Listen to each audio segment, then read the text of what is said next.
I know in some places school doesn't start until after Labor Day, but where I live in Berkeley, California, we get back at it before the middle of August even hits.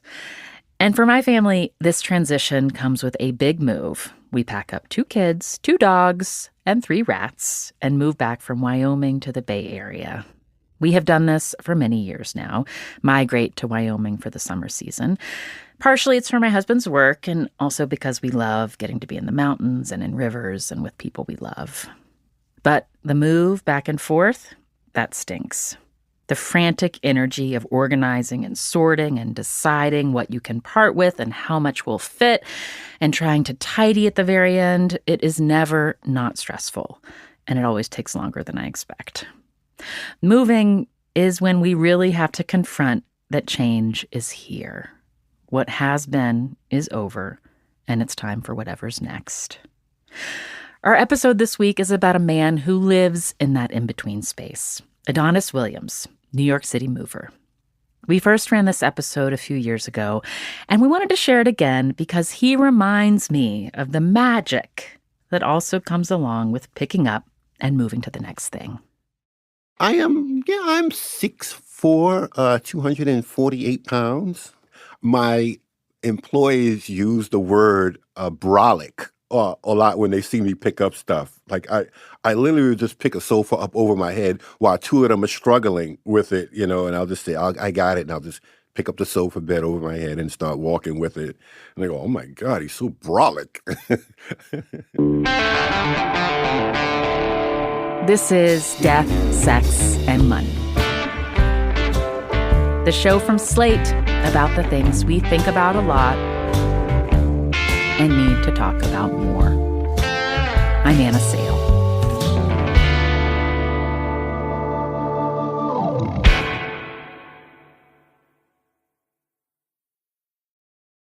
Everyone who works at Starbucks, full or part-time, gets stock in our company.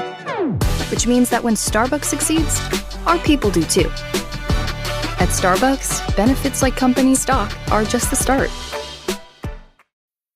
This episode is brought to you by Mott's Applesauce. So you're looking for a snack your kid will love and you can feel great about?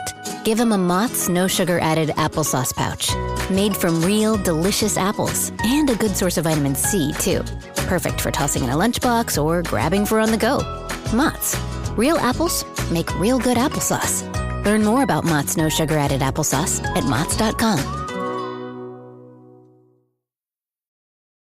Adonis Williams is 55. He's a mover in New York City, a job he started more than 20 years ago when he saw a woman crying on the subway. She had 2 kids with her and all their stuff in trash bags. And I asked her what was wrong. She explained that she had to make a choice between leaving the bags of clothes and carrying the kids. Adonis had a van, and he offered to move her for free. I'm that way. Even on the way here, I stopped to get me a cup of coffee, and it was a mother with her daughter in Dunkin' Donuts, true story, and the little girl was crying because she wanted the strawberry sprinkled donut, and her mother was just going in to get a coffee, And I said, ma'am, I'm going to pay for your coffee. I'm going to pay for a donut. And that's just the way I am. If I see, people are sad or crying, But I do have one rule. I don't take care of the homeless in other states. Like I travel too much. But if somebody comes up to me in a window in Texas or Tennessee, I don't give any money. I know it's sad, but I just can't take care of the world. But in New York City, if you come up to my window, I'll give you $2, $5, and that's every day, all day, anybody. Adonis is often in other states because a lot of his moves are long distance, but they mostly start in New York City. 1, 2, 3, lift. Come on that side. On a Saturday afternoon in 2023, Adonis was moving the belongings of Ms. Dixon. She had just retired from her job as a home health aide and was leaving the Bronx after many years. Producer Zoe Azulay met them at a storage unit where they were packing up her stuff. What's the moving plan today? Where are we going? We're going down south, North Carolina. What's there? Family. Mm-hmm. And what are you going to miss about New York? Not much. Let me sit in the middle? Okay. From the storage unit, they drove in Adonis's truck, Ms. Dixon riding shotgun, Zoe squeezed in the middle, to pick up the rest of Ms. Dixon's things at her apartment. 1322. 1322, gotcha. Adonis has lived in New York City his whole life. He knows each neighborhood and how to maneuver through them in a big truck. Miss Dixie, have you ever ate that Spanish restaurant right there? Which one? Right here. No? Never. I guess you never ate there. I used to eat there a while back. When they got to the apartment, there was not much left to pack up. I only had 7 boxes and Only 7 boxes over there? yes, a fan and a TV. Oh. Oh, goodness. They already packed up anyway. Okay. Make me feel guilty about taking your money with such a small job over on the other end. I may have to give you some money. I have to pay you for the exercise today. Over his 20 years in the moving business, Adonis has seen people in all sorts of transitional moments. Retiring, getting married, being priced out. Sometimes a person is ready with their stuff in boxes, eager. Other times, Adonis and his team have to help a person pack. It's a mover's job to make this moment manageable, to compartmentalize, and help a person move on. This is not a service Adonis had growing up. Well, I remember moving as a child between Harlem and the Bronx. And we never hired movers. I didn't even know, I would just come from school and we'd be in a new place. My dad took care of everything. And we just did it with pickup trucks, cars, whatever we could, whatever relative could come by. We never, ever hired a moving truck. I talked to Adonis after he'd gotten Ms. Dixon's things to North Carolina. He came into our New York studio the morning before another move. It was still summer, Adonis's peak season, when he does about a move a day. He used to pack in 3 moves a day. That's a lot of flights of stairs, tight corners, and long drives. I just did back-to-back Florida, Texas, Tennessee, Massachusetts, and now I have a Vermont coming up next week. I've been to every state except for Seattle, Washington, and Oregon. And when you are driving these long-haul moves, do you go by yourself? Sometimes I do. Or sometimes I pick up my dad, and my dad. He comes and he does the driving. Even at 70 years old, he's still a hell of a driver and still moves furniture and picks up boxes and stuff. He loves to go. And are they still living in New York City? No. My parents, 8 years ago, moved to North Carolina, and I moved them, and they said it's because I gave them the cheapest price. Not because they wanted to patronize That's right, you. You were because the I best said price. move them for free. You won the bid, with free. Okay, got it. Yeah, I moved my parents out to North Carolina, and I visit them anytime I do a move going, like I said, I'm doing New York to Florida, or New York to Georgia, or New York to South Carolina. I always stop in and use my parents' place as the hotel. But yeah, my dad still goes when I go up 95. He's always happy to put on his fatigues, because that's what he wears when he goes. Yeah. He likes the fact that when he is wearing his Vietnam hat and his fatigues, a lot of people will say thank you for your service. You know what I mean? Yeah. And it's nice you get to watch those interactions. Yeah, That's cool. Yeah. You get to see that. I imagine when you enter into a home where someone is moving out, it means something in their life is changing. Can you tell the difference between a happy move and a sad move? Oh, absolutely. Absolutely. As a matter of fact, now I get the email, Adonis, you moved me and let's use the name Josh into the apartment, 5 years ago. We're now getting divorced.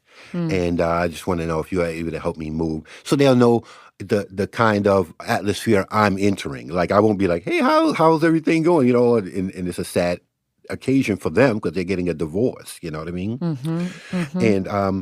And so I go in there like neutral, not taking any sides. Yeah. Uh-huh. And do you find, how often do you find that you need to sort of, offer some reassurance or some comfort for somebody who's having a sad move?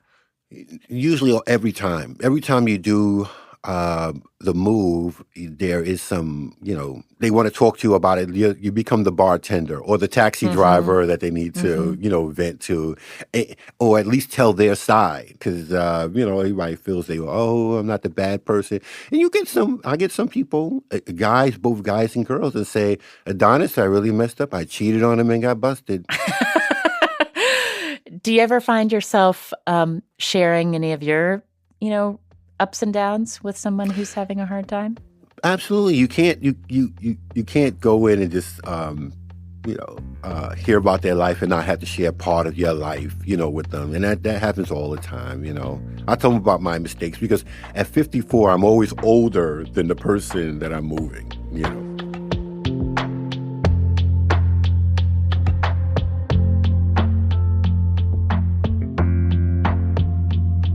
When you come into someone's home and they are packing up all of their possessions, I imagine you see a lot of private items. You see the way people actually live instead of how they present on the street.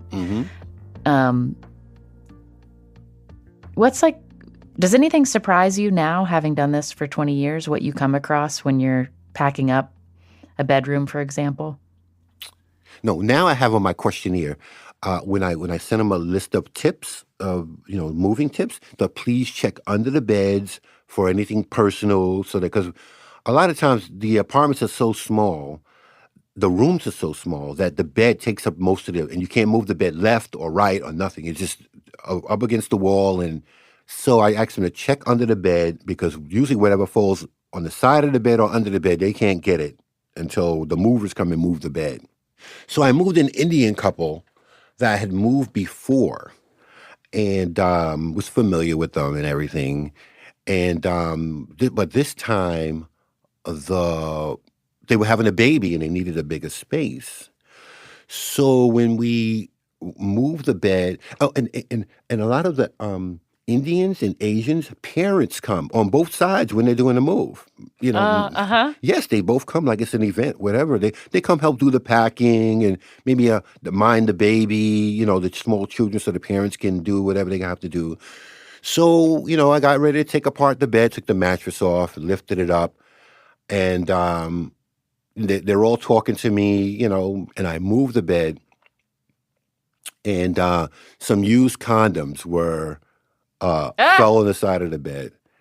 And Used? Yeah, used. And the girl was pregnant, which was the reason they were moving. And so the husband had no reason to use condoms. And so everybody's standing in the room looking at each other except me. I just put the bed on its side and take it out. But there was a big argument in their language. And it didn't end well, She ended up staying at the place, and he ended up leaving, and it was a big old argument. I said, oh, man. Oh, wow. Yeah. Oh, my goodness. And I wonder if, I'm imagining for your clients, who find you and reach out, like you also have this very up-close view of how New York City neighborhoods are changing. Because you're noticing who's coming in and who's coming out. What are you noticing right now in New York? Is there anything different, or is it the same kind of march of, expensive neighborhoods getting bigger and affordable neighborhoods getting smaller, and the racial makeup of neighborhoods changing as that flips? What I'm noticing is nobody, and I mean nobody, in New York City can live alone. It's very rare for me to move a place where, let's say, even if it's a one-bedroom, where there's just one person living there just paying the rent. Everybody has to have help. Yeah, the rent is so expensive, and I don't care what kind of job. I've moved lawyers and doctors and people in advertisement. I once moved a group of girls on Wall Street in a very, very expensive building. And it was 7 of them. They had so many walls put up, split in this place. So it's like going through a maze to get the stuff out. Oh, wow. But so they could afford the rent. Yeah, and we had gotten there early, and so there was still a few of the people sleeping, there was actually a girl who slept by the door. The little hallway that leads to the door was a bedroom. So she had to like fold up her bed and move it so we could start, coming in and out. I was like, yeah, that's really trying to pay the rent with the 7 girls in here. Mm-hmm. Does it ever get you down? Like seeing how hard it is for people to find a comfortable place to live and to be able to afford to stay there? No, it never gets me down or nothing like that, but it makes me realize that I'm not the only one in that boat. Because growing up, we were very, very, very, very, very, and if I could throw 2 more veries on there, very poor. Yeah, very poor. We always thought white people lived better than us. You know what I mean? We lived in the projects, and, they lived in Tribeca and Gramercy Park and, all those places. But now that I move people, you say to yourself, wow, people in New York City really, really suffer in their own way. You know what I mean? They just put up a good facade.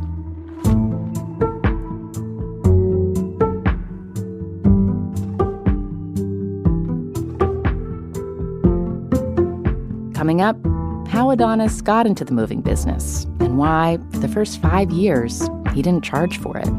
The frequency of the phone calls where I was trying to do Fridays, Saturdays, and Sundays, people that are being abused can't wait for the weekend.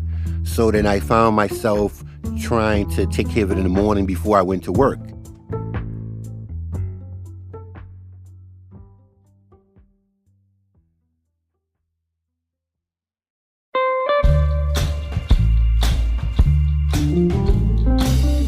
As I said at the top, I am just completing a seasonal move. I always try to take the opportunity to do a little shedding, and I did manage to identify a stack of books I could part with. I didn't have it in me to do a full wardrobe inventory, and we just stuffed all the clothes in bags, even though I'm sure some things the kids have outgrown. We just weren't ready to let go. We even brought all the cowgirl boots home to Berkeley from Wyoming. If you are preparing for a move or recently moved, send us a voice memo and tell us how it went for you or how you're approaching it. Is this a move that excites you or one you're doing out of obligation or necessity? Are you heading somewhere totally new or returning to somewhere you've lived before and thinking about how to make room for all the ways you've changed in the interim? Record a voice memo and send it to us at deathsexmoney@slate.com. We have another episode coming up about a series of moves, and we may include your voice in there too. On the next episode, I talk about what can change when you transform how you move your body. Casey Johnston is my guest. She's become famous for giving advice on the internet about weightlifting and getting stronger. But for Casey, this followed years of deprivation, closely monitoring her calories and trying to burn off what she could with long runs. My biggest enemy was the box of cat litter, and it weighed 40 pounds, this box. But 40 pounds when you're lifting weights, you get to that amount pretty quickly if you're adding, the way it works is you add a little bit of weight every time you go back to the gym. So it was like all of a sudden, I not only have the kind of right body mechanics to manage an object like this, but it feels so much lighter.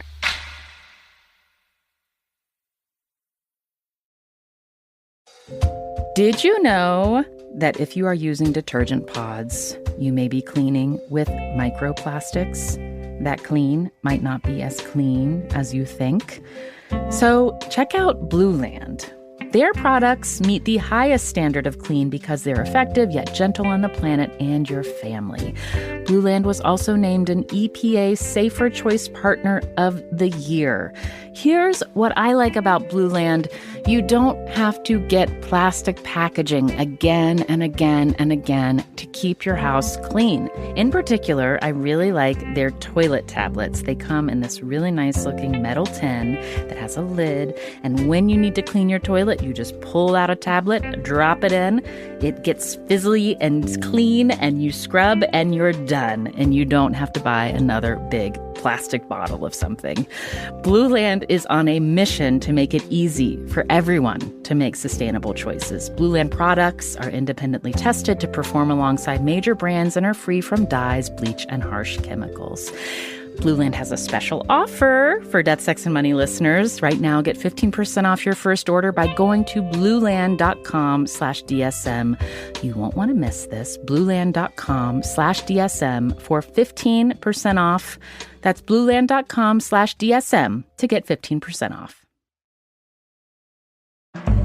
This podcast is brought to you by Progressive Insurance. Do you ever find yourself playing the budgeting game? Shifting a little money here, a little there, and hoping it all works out? Well, with the Name Your Price tool from Progressive, you can be a better budgeter and potentially lower your insurance bill, too. You tell Progressive what you want to pay for car insurance, and they'll help find you options within your budget. Try it today at Progressive.com. Progressive Casualty Insurance Company and Affiliates. Price and coverage match limited by state law. Not available in all states. Feeling better in your body should not be a full-time job. If you are looking for extra support for your weight loss goals, try Hers expert-guided online care.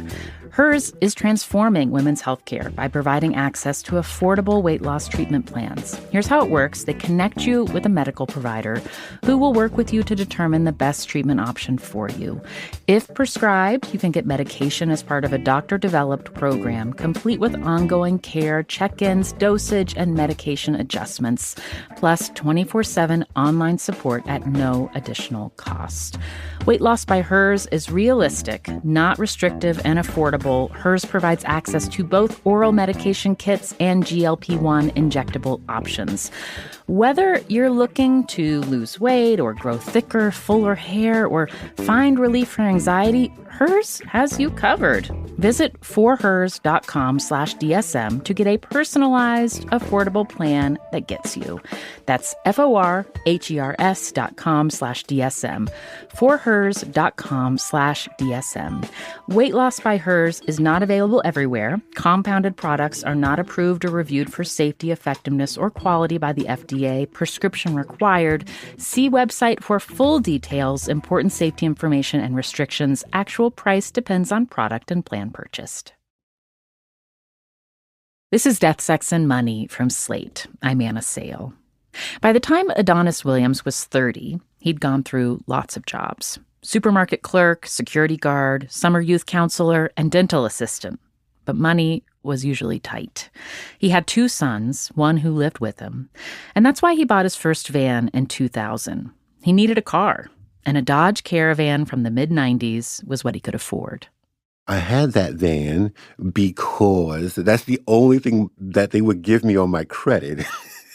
I see. So I'm picturing like a minivan, which is what, when you've got a couple of kids in the back, but for you, it was the car loan you could get. Yeah, that's what I could do. That's what I started off in the front with the Dodge Charger, and then I saw the Dodge pickups, and I started thinking to myself, I had my son with me at the time, but they walked me way, way, way past all that stuff to the back of the yard with this van with the leaves on it. Opened it up, and they said, "This is what we got for you." So I took it. Then September 11th happened. The government was looking for people to look at the x-rays and stuff. And so I was able to identify a lot of small stuff, and they were impressed with that. And the government hired me to train people at the TSA to read x-rays. He worked long hours at LaGuardia. One night after work, he was taking the subway home and noticed the woman with her 2 kids carrying trash bags with their belongings. She told him she'd been staying in a shelter because her partner was abusive, but she'd had to leave the shelter, and that night she had nowhere to go. And so I came back with the van, and I got her and the 2 kids, and I got them pizza and Hawaiian punch. Huh. Yeah. And took them to my house, and I gave them the bedroom, and I used my living room sofa bed. And that's when I realized that, in the shelter system, they don't really help you get in or out. The next morning, he moved her and her kids and their things back into the shelter system after they'd reapplied for a slot. And Adonis decided he wanted to help more victims of domestic violence move out of unsafe situations. He placed an ad on Craigslist and got the word out. I got some cards, and then I went around and put them to the shelters. Now, the shelters aren't easy to find. They're meant that way, so the abusers don't find the shelters. And for the first 5 years, I didn't make any money. I didn't get any money, and I didn't accept any money for the first 5 years of moving. Yeah. Oh, so it wasn't like a job. It was a service that you did. And I also have a Facebook page, still called that, a Facebook page, yeah. How much were you helping people move? I was only doing the job on the weekends, Friday, Saturday, and Sunday. At the Department of Homeland Security, I had 10-hour shift. So I finished my 40 hours in 4 days. So I had Fridays, Saturdays, and Sundays off. And I would just, I had the ad. If I got the phone call, I would just move people. Now, the type of move I was doing was a person with bags of clothes. They even put dishes and forks and spoons in bags of clothes. I mean, in garbage bags. Yeah. And they would taking a mattress and maybe a TV, maybe a TV. But those are desperate people trying to get out of a situation where either the abuser was locked up, or at work, or something like that. I rushed in. Just me and my son. At the time, my son was only 9 years old. So it was just me and him. I want to make sure I'm understanding the families who are trying to get away from violence in the home. Is it primarily, do you encounter them when they're trying to get to a shelter or moving between shelters? Or sometimes are you coming in when the abuser's away, sneaking in, trying to get them out safely? It varies. And now, even sometimes the abuser's still there, but now, we're talking, 20 years later, and I have a crew now, not just me and my 9-year-old son. So now when they see like 4 or 5 big guys come through the door, the guy's sitting there quiet, and he doesn't say anything. And we don't give him the mean face, nothing like that. Is there anyone in your life, Adonis, that, like, before you were moving, survivors of domestic violence, did you know anyone? Was anyone in your life somebody who'd been through a dangerous relationship? Well, my parents, my mom and my dad, used to go through that, And you know what the weird thing is, when my mom and dad were fighting and my mom would be bruised up, it was no name for it. We got a beating from my dad. My mom got a beating from dad. You know what I mean? It was just the way it was. And when the police came, nobody got arrested. They would say, take a walk around the block, or you got to cool off. They were veterans also, and they understood what he was going through, so they gave him a break. Mm-hmm. But once we got older, I would say between 17 and 20, and me and my older brother could challenge my father. And because by that time we lived in Harlem and the Bronx, and we were kind of street hardened, even though I sound like a easygoing, mellow guy, I have never lost a fight on the streets of Harlem or the Bronx, and I dare anybody to say so because I come see them, But yes, when I put up my dukes, there was no walking away from that. The person always ended up on the ground, and people had to pull me off from him, So when me and my brother, my dad, he went in after my mom, and then me and my brother got my mom out of there and closed the door. When we came back out that day in 1992, Dad never did it again. And he gave up the drinking and smoking and stuff like that over the years. He's a great guy now. But yeah, he was military trained. It wasn't an easy fight, I tell you that. The military, I learned that day, trained them soldiers very, very well. But we had youth and stamina on our side, and we prevailed. 92. So you were in your early 20s? Yeah, I'm born in 69. Mm-hmm. So 89, it's like 22. It's interesting you remember the year. You remember when that happened. Yeah, you remember the day you had to go up against the most powerful man on the planet. Because there's no kid who doesn't think his dad is not the most powerful person on the planet. There's not one kid out here. I seen my pop beat up grown men in the street, just beat them up. Mm-hmm. And because it's the way it was in Harlem and the Bronx. You had a problem with somebody and you step out of the bar and, I seen him take on 2 and 3 guys. Like, what am I going to do? I'm 10 years old. If my pop told me to do something, I did it. I saw what the other guys got. You know what I mean? Yeah. Have you and your dad talked about that recently? No, I've never talked to my dad about that. But during a drive once, my dad had asked me about why I never cursed. He asked me those. He wanted to know why I never cursed. And he wanted to know why I never used drugs or smoked or anything. And we had a conversation about that. And I explained to him. And he wanted to know what did I do when my mom kicked me out, because when I was when I was 24, 25, my mom made me leave. And what did you do?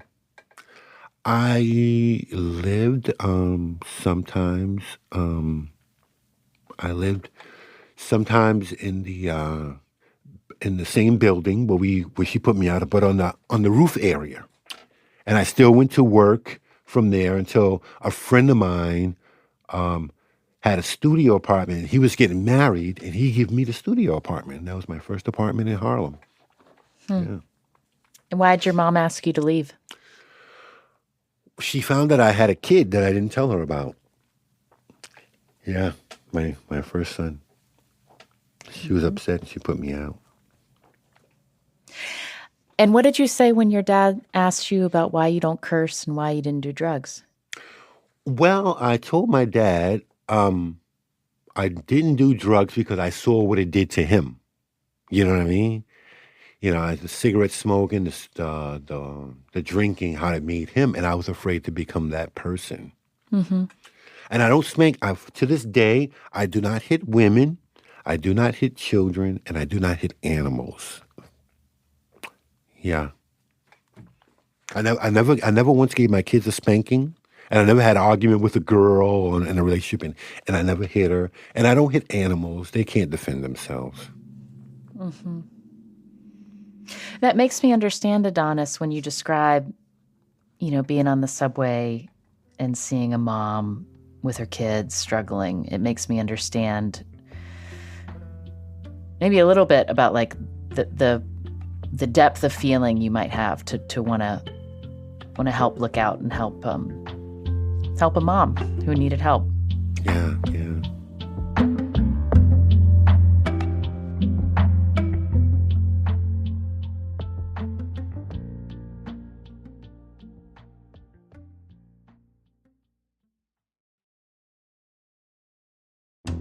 Audible's romance collection has something to satisfy every side of you. When it comes to what romance you're into, you can't be pinned down. Unless you want to be. You can find a book boyfriend in the city or another on the hockey field, or if nothing on this earth satisfies, you can always find love in another realm. Whether you are new to audiobooks or a longtime listener, the Audible app makes it easy to get lost in a romance. Like for me, I have this track record of forgetting to bring my book with me and then being bummed when I find myself mindlessly scrolling instead of reading. The Audible app saves me from this because it's right there on my phone, so I can dig right back into my book. And here's a recommendation if you need one. It's called The Ministry of Time by Callie Ann Bradley. I'm about halfway through. This is like a science fiction-y romance with characters that are intricately rendered and real feeling, and it's sexy with a will they, won't they plotline that keeps me pulled in. It's about time travel, and the protagonist is a time travel caseworker of sorts who is helping a 19th century explorer get his head around contemporary London. If you're new to romance, this is a good entry point. It was a best book of the year from NPR, Vanity Fair, Vox, and former President Barack Obama. On Audible, you can listen to modern rom-coms from authors like Lily Chu and Ali Hazelwood, the latest Romantasy series from Sarah J. Maas and Rebecca Yarros, and Regency favorites like Bridgerton and Outlander. Plus, Audible has all the really steamy stuff, too. Your first great love story is free when you sign up for a free 30-day trial at audible.com/DSM. That's audible.com/DSM. This podcast is brought to you by Progressive Insurance. Fiscally responsible, financial geniuses, monetary magicians. These are things people say about drivers who switch their car insurance to Progressive and save hundreds. Because Progressive offers discounts for paying in full, owning a home, and more. Plus, you can count on their great customer service to help you when you need it, so your dollar goes a long way. Visit Progressive.com to see if you could save on car insurance. Progressive Casualty Insurance Company and Affiliates. Potential savings will vary. Not available in all states and situations. As Adonis Williams continued to move victims of domestic violence for free, before and after work and on weekends, word got out that he was a reliable mover. Other kinds of people started to ask him if he would help them move and offered money. Soon he had paying gigs mixed into the free ones, and after a few years, Adonis realized he could make more money as a full-time mover than working airport security. So he started his business. In New York City, you can get $950 to $1,200 just for the one move, you know? And so that money started to look way better than, waiting 2 weeks for a $1,200 check when I can get that in one day. So the math was pretty easy for me. You mentioned your son, who's now an adult. Are you a single man now, Adonis? Yeah, I have I have two boys, and one is 29 and one is 33. And I'm not married, but I'm not single. Mm-hmm. Yeah, it's not like I don't have a girlfriend, You're in a relationship. Yeah, I'm in a relationship. Yeah, I'm in a relationship. Yeah. Where did you meet your current partner? I was doing a move, and she just walked up to me on the street looking for a job, and taught her to wrap furniture. She was terrible at the job, but a pretty girl, and I was like, hey, you don't have to work anymore, but... so that's the way that happened. Yeah, I don't think I think, technically, even though we've been together like 5 years, I think technically I could still get out of it because I had never officially said I'm your boyfriend. She just happened to be around me when I'm going to the movies and dinner. Yeah. She just happens to be there. Yeah. So you don't live together? No, I don't live together. I don't want to live with anybody anymore. I have two separate moms, so I've been through that before, and it's not good. Mm-hmm. It's not good. The breakup isn't good. They know too much about you when it's time to end, And I wonder, Adonis, when you come home to your place and you look around at the things that you have, when your work is to see all the stuff that people have and, like, do you find that the objects that you keep in your house, are there a few things that you really treasure, or do you find that you're less attached to stuff? Yeah, I am very less attached to stuff. I don't think I have anything in my house that I pay for, not even my own bed. And I got a nice comfy bed that costs a lot of money that I didn't pay for. I got a big screen TV, one of those nice curved TVs. I don't know what they cost, maybe $2,500 these days. Well, I got it for free. How'd you get that nice TV for free? One of the clients, they were upgraded. Or they're moving, like they consolidate, they're moving, they got married or in a relationship and they're moving and they don't need two beds, they don't need two TVs, what I mean? So I get a lot of stuff all the time. Oh, that makes sense because for people who are just trying to be done with moving stuff, like you taking that off their hands. Yeah. I used to try and sell it, but it's just too much hassle to sell it. So I donate all the furniture to victims of domestic violence. I still have my ad up. I will take a picture of it, and if it can move out, I'll deliver it for free. Mm-hmm. When you think about the next 5-10 years, how long do you think you'll be working on moving sites and doing the moving yourself? I think I could go, based on my father, I can go at least to 75. Because so another 20 years? Yeah, but I'm going to be the person to point the finger to lift that up. Probably in the next 5 years, if not sooner, as opposed to actually doing the work myself. I actually jump. If it's a 4-flight walk-up, I take a flight myself to this day.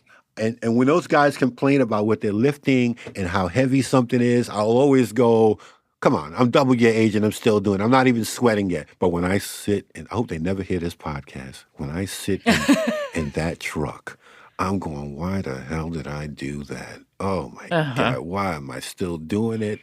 But then when I open that truck door, I'm like, let's get back to work.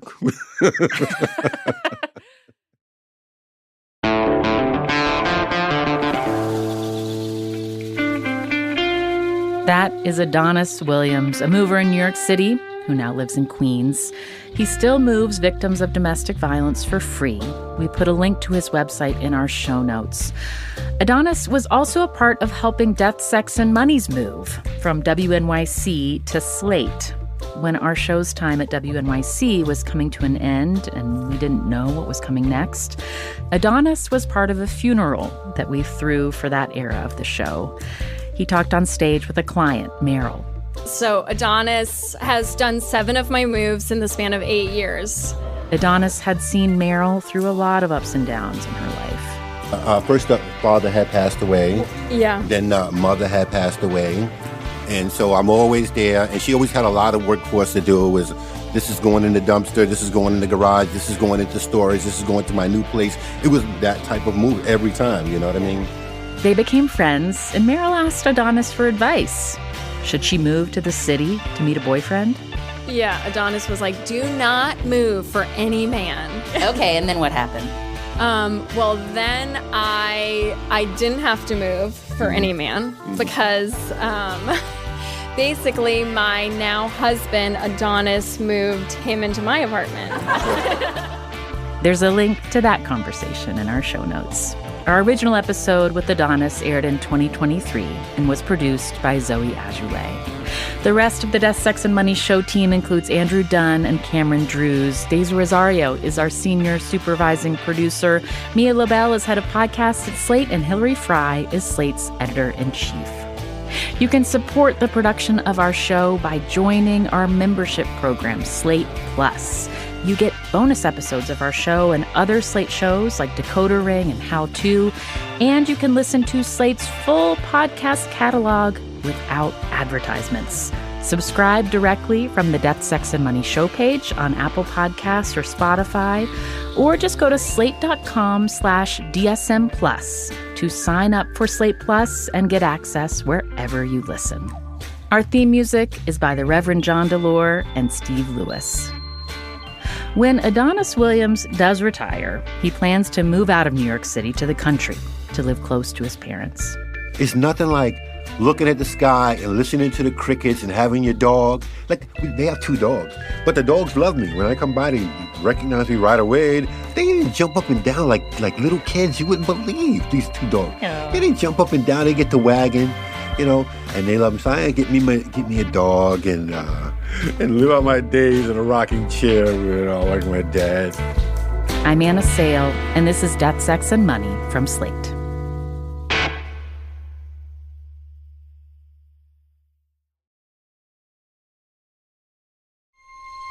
This episode is brought to you by FX's Alien Earth, the official podcast. Each week, host Adam Rogers is joined by guests, including the show's creator, cast, and crew, in this exclusive companion podcast. They will explore story elements, deep dive into character motivations, and offer an episode-by-episode behind-the-scenes breakdown of each terrifying chapter in this new series. Search FX's Alien Earth wherever you listen to podcasts. Want to live better? We've got a lot of work to do. Join Chris Hemsworth in National Geographic's new Disney Plus original series, Limitless. Live better now. I'm diving headfirst into cutting-edge science to uncover 3 powerful secrets to living better right now. The growth that occurs through any challenging experience is really what we seek. Chris Hemsworth stars in Limitless. Live better now. Now streaming on Disney Plus and Hulu. It's showtime.